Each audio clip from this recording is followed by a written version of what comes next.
pour 15 secondes. Allez, on respire. Tu m'as rempli en fait.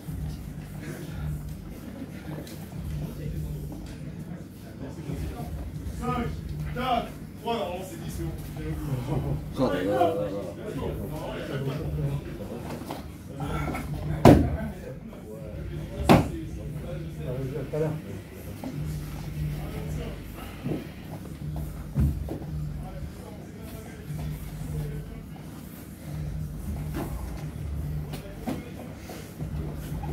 Ok, alors, question-réponse. Quand est-ce que je gagne? Quand est-ce que tu gagnes? Quand tu viens t'entraîner. Chaque fois que tu viens, c'est une victoire.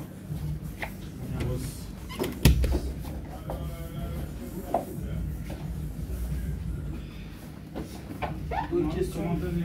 Une réponse sérieuse.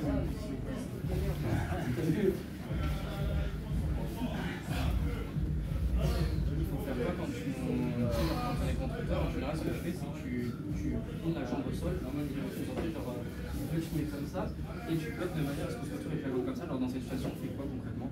Est-ce qu'il faut se tourner vers tourner dans l'autre côté, ou essayer de faire choper ta jambe? C'est la merde, parce que c'est un boulot que je suis en train de faire en ce moment. Moi, je suis en train de définir des types de combattants. Il y a ceux qui combattent avec les bras, ceux qui combattent avec le dos et ceux qui combattent avec les jambes. Vous allez remarquer quand vous commencez à passer ou à travailler. Par exemple, si je travaille dans sa garde, lui c'est un jambe. On va le travailler normalement. Vous allez voir à quel point il utilise constamment ses jambes. Dès que je vais tenter de faire ça, là, je viens accrocher, là, il va revenir. En gros, mon jeu, si je commence à travailler sur du haut pour aller travailler, c'est que tout mon job va devoir être sur un travail de nu ou de champ. D'accord? Jambes, là, je m'en fous. Regarde, même s'il a ça, je m'en fous. Je vais sur ses jambes. Jambes, jambes, jambes, jambes. Maintenant, vous avez vu, son premier réflexe en forme de jambe, c'est d'aller mettre des appuis pour décaler. Là, il n'a plus d'appui. Ce qui fait que là, il utilise énormément d'énergie pour rien. Hop, il a changé de côté, je tue l'autre jambe. Donc là, c'est une galère parce qu'en fait, je prends son point fort, qui est bien un point faible. Je prends un point de pratique pour lui. Donc là, pour l'instant, bah, je ne peux pas te dire la sortie, il faudrait que je suis en train de travailler la tâche. Même chose sur quelqu'un qui va être sur une morpho qui va être bras, le passage de garde, ses jambes ne me font pas peur. Je sais qu'il n'a pas de dextérité de jambes particulière et c'est pas ce qu'il utilise le plus. Par contre, dès que je commence un peu à passer, il va commencer à me saisir, à me pousser à mort avec ses bras. Et mon job là, c'est moins de me faire chier avec ça, il va trouver des contrôles en 2-1 sur son bras. Là, hop, je dois tuer ce bras là. Je dois travailler, je ne travaille même pas ses jambes. Je suis juste en train de m'opposer à ses bras. Je cherche juste un travail sur ses bras. Hop. Là, je mets du poids sur ses bras. Là, je travaille. Là, c'est ses bras, ses bras, ses bras, ses bras. Ses jambes, je sais qu'il ne reviendra jamais. Tant que je tue ses bras. Donc, les morceaux en bras, c'est des mecs où je ne vais pas faire trop gaffe à leur garde. À l'inverse de toi, où je vais rester assez bas. Pareil, avec des personnes qui sont plus en morpho-jambes. Type Daniel, pour ceux qui ont l'habitude de combattre avec lui, il est vraiment en morpho-jambes. Vous n'arrivez pas, il recompose tout le temps sa garde.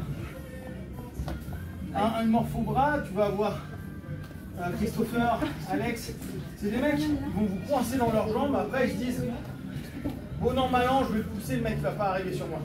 En gros, ils empêchent que vous dépassiez leur ligne de hanche par leurs bras, alors que les autres vont empêcher que vous dépassiez la ligne de hanche par les jambes. Donc tout le boulot qu'on va avoir, c'est capter ce qu'il faut faire pour bloquer l'ensemble des mouvements d'un côté ou de l'autre. Je vais travailler sur le haut du corps, type des body locks ou des pressions sur deux bras quand c'est un mec en bras. Et je vais travailler à écraser les jambes au sol ou à faire en sorte qu'ils ne puissent pas avoir une mobilité des hanches pour les jambes pour les morphos en jambes. Et il y a ceux qui sont bâtards. Sam, il a un peu ça. C'est pour l'instant, je ne sais pas si je les nomme dos ou nuque. C'est des mecs où à chaque fois, tu as l'impression que c'est pas vraiment leurs jambes, ils les utilisent plutôt bien, mais c'est pas ouf. Leurs bras, ils les utilisent plutôt bien, mais c'est pas ouf. Mais par contre, ils ont tout le reste du corps qui bouge super bien. Saikou, quand vous tournez avec, vous voyez comment il tourne, Saikou. Saikou, il est assez mobile là-dessus. Il a tout un mouvement de colonne vertébrale, de dos et tout qui est assez... Donc pour bloquer, c'est souvent via des underhooks ou une pression que tu mets au milieu du corps. Tu vas l'avoir un petit peu de temps en temps, tu l'as pas toujours, mais un petit peu. Donc, vas-y, travail normal. Là, bon, vous voyez, il joue un peu mal, il travaille. Ouais, bon, tu sens qu'il n'a pas une musculature de ouf avec ses jambes, c'est pas son truc. Tu sens qu'il fait pas mal avec ses bras, c'est pas son truc. Par contre, à chaque fois que tu tentes de bouger, pas bien, pas bien. Regardez comment il bouge beaucoup au niveau de sa colonne. Vous avez vu qu'il bouge constamment en train de leur bosser là. Donc, le boulot, moi, je vais trouver pour l'instant, c'est faire ça. Ça, il n'aime pas. Pourquoi? Parce que je suis en train de bloquer son dos. Or, là, même s'il est assez bon avec ses jambes, il est médium. Là, vas-y, boss, qu'est-ce que tu ferais? Tu sens que c'est la galère. Il a beaucoup moins de mobilité, il n'aime pas du tout. Par contre, je travaillerai bras comme je vais le faire avec toi. Ils sont pas les couilles. Travail jambes. Ils sont pas les couilles. Par contre, c'est ça. Il est mort.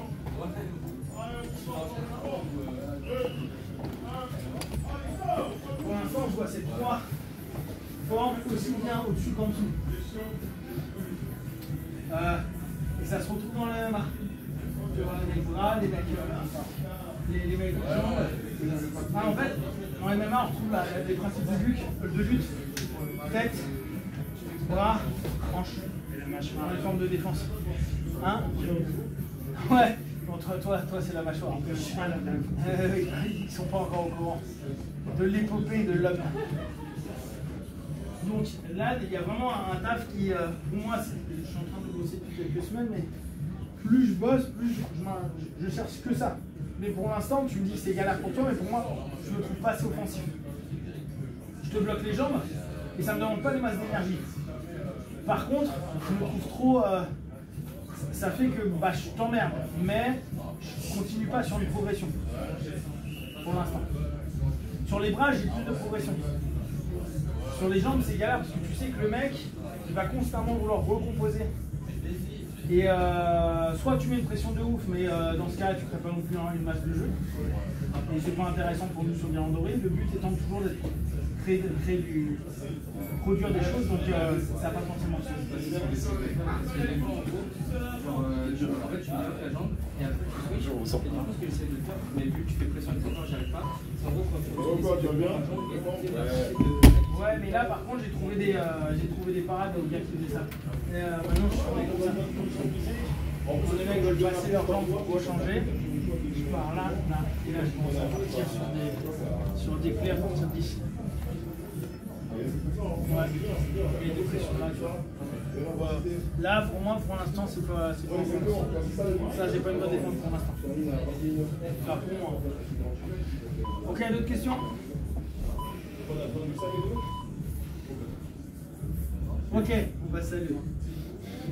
Oui, c'est une bonne question, clé de cheville. Non, mais clé de cheville, Uno. Ah merde. Non, j'ai essayé d'en mettre une, d'en placer une, mais je pense que je vais juste plier la cheville. Enfin, je ne sais pas dans quel sens le faire. Alors, c'est quoi une clé de cheville pour toi? Ça part dans le sens inverse. Je pense à l'extérieur. On verra les questions. Parce qu'en fait, là pour moi ça ne veut rien dire. Les clés de cheville, ça peut être plein de choses. Ça peut être un ankle hook, ça peut être ça, c'est une clé de cheville, ça, c'est potentiellement une clé de cheville, ça, c'est une clé de cheville, ça, c'est une clé de pied, là, à nouveau. Ouais, mais en fait, c'est que dans l'autre sens. Non, je pourrais l'avoir là. Normalement, comme j'ai les bras, Là, on n'est pas dans un martial ou quoi, donc on peut pas faire de retard. mais à la base, toi, si déjà tu arrives à faire celle-ci, c'est pas mal. Hein. Avec plaisir, en tout cas, si ça t'a plu, n'hésite pas. Et puis un autre coup, avec un peu plus Et le pied. Je crois que c'est sur le vélo. Ouais, c'est la première que je vous montre parce que celle-ci, je veux bien, mais en fait, vous à votre niveau, parce qu'il péter les ligaments du gars. Moi, ça me dérange pas, mais votre partenaire, il n'aimera pas trop. Allez, bonne soirée en tout cas. On peut bien. C'est pas que la compression parce que t'as le pied qui a attention à. Là Ouais, le pied qui a. Là, je cherche aussi. Il était pas que dans l'axe.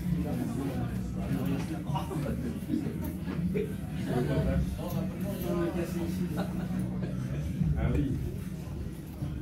C'est pas la pression là, c'est l'idée. Souvent on fait la pression là parce qu'on fait mal. L'idée c'est de recouper bien loin, quartier, dossier, et commencer à avoir ce niveau-là. Là je commence à avoir quelque chose. Après je vais le mettre 4 et là ça sert à rien. Tu vois? Ouais. Allez, on s'aligne.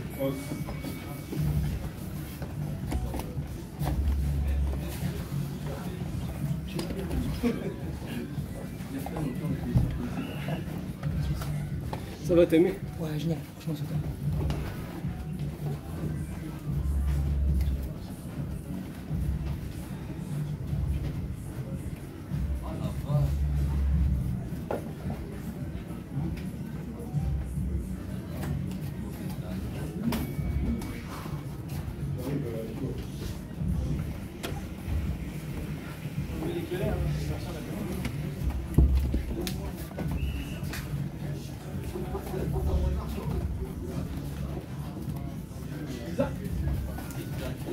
Ok, donc on va faire ça tout le mois. Faites attention à votre corps. C'est fatigant de faire plein de randonnées. Donc, quand vous êtes fatigué, vous mettez sur le côté. Bonne soirée les gars. Vous protégez les autres. Toujours la même chose. Ayez des thèmes. Ayez des thèmes. Même si c'est un thème anodin. Moi là, j'ai beaucoup bossé sur les cross chokes. J'avais une cross choke. J'avais une idée de travaux avec mes jambes d'une spécificité, des types de contrôles que je te faisais. Donc voir si la personne est plutôt jambes, bras ou dos et voir comment je vais contrôler. Ayez toujours un thème. Une fois de plus, enlevez le truc de je dois pas taper, on s'en bat les couilles. Parce que si vous tapez pas pendant 30 secondes et qu'au bout de 30 secondes, le mec qui vous dit 1 minute vous fait taper, c'est cool. Vous avez perdu 1 minute de randonnée que ça servait à que dalle. Parce que de toute façon, il vous a éclaté. On n'est pas en compète, hein. Vous voulez ne pas taper, allez en compète. Parce que vous êtes des bonhommes, blabla, conneries. Parce que, c'est un autre truc qui est tout con. Nous, on a assez cool dans l'académie, mais chez des copains, si par exemple avec des plus grands que vous êtes blanches ou vous combattez des bleus, vous ne tapez pas la première fois alors que le mec a placé le truc et qu'au moment où il relâche pour ne pas vous faire mal, vous partez. La deuxième fois, ça va faire beaucoup plus mal. Et c'est là où en fait on a des académies où les gars se blessent beaucoup parce qu'ils sont pas tes couilles. Tu n'as pas tapé, c'est ton problème. Tu manques d'humilité, voilà, on s'en fout de la raison. Bah tant pis pour ta gueule, on va t'arracher. Sauf qu'au bout de 3-4 fois on t'arrache, bah, tu as une grosse sensibilité et le moment où un mec va pas forcément chercher à faire mal, il va y aller genre sur un juge, d'un coup ton juge fait crac. Faut pas jouer en fait avec ça, c'est un ego qui n'a pas de sens. Le seul moment où vous pouvez vous la jouer, je suis un fighter de l'enfer de la mort, si vous avez envie, c'est en compète. Tout le reste, c'est du flanc. C'est comme en kick, en moi ou autre, dire ouais non mais moi je fais des combats durs, nique ta mère en fait. Ça sert à rien. Les combats durs, ça sert peu de temps avant certaines compètes et encore pour voir où on en est. Et c'est des combats durs, on est ultra protégés. Donc cette notion de hardcore type Kyoku des années 22, c'est de la merde. D'accord? Ça sert à rien. On l'a prouvé avec les décennies. Ça a marché dans les années 70 parce que ça ne savait pas s'entraîner.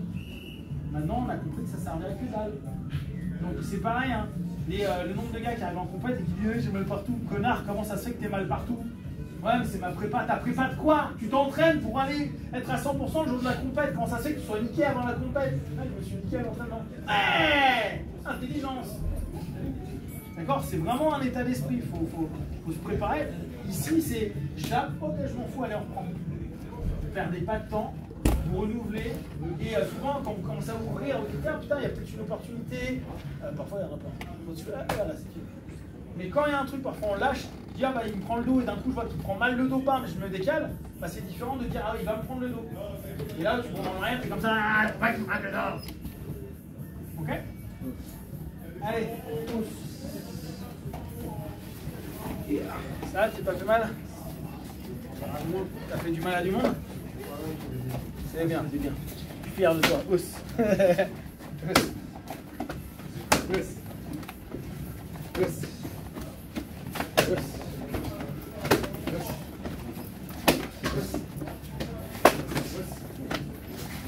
Oh le petit Nounou!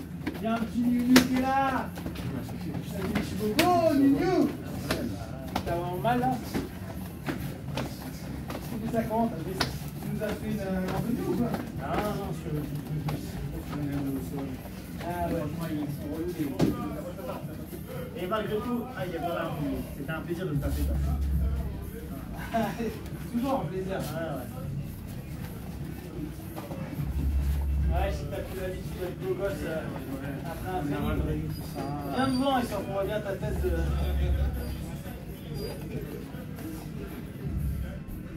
Nickel, allez.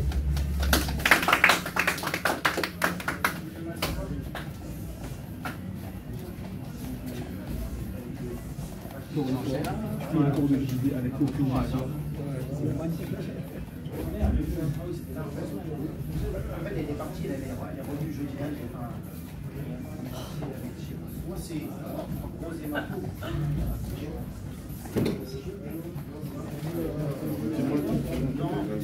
Ça onge. Ça arrive. Ok. C'est bon. C'est normal. Après. Allez, ciao, bud. Demain, c'est midi, c'est ça? Ouais, c'est demain, les mercredis. 15. Ouais, donc ça va. Bonne soirée. Ouais. Ciao les gars. Faut être en forme. C'est la nuit en haut là. Ah, ça fait du bien.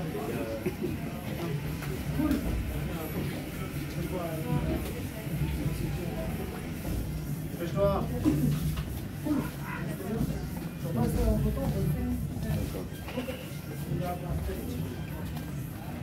Après, il ça nous sent On te suit.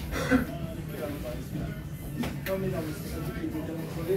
Je sais bien, sinon là il allait se faire tartiner. Ah, il allait se prendre un petit coup de bâtard. Je me suis dit, ah, il n'est pas prêt à subir la bâtarditude.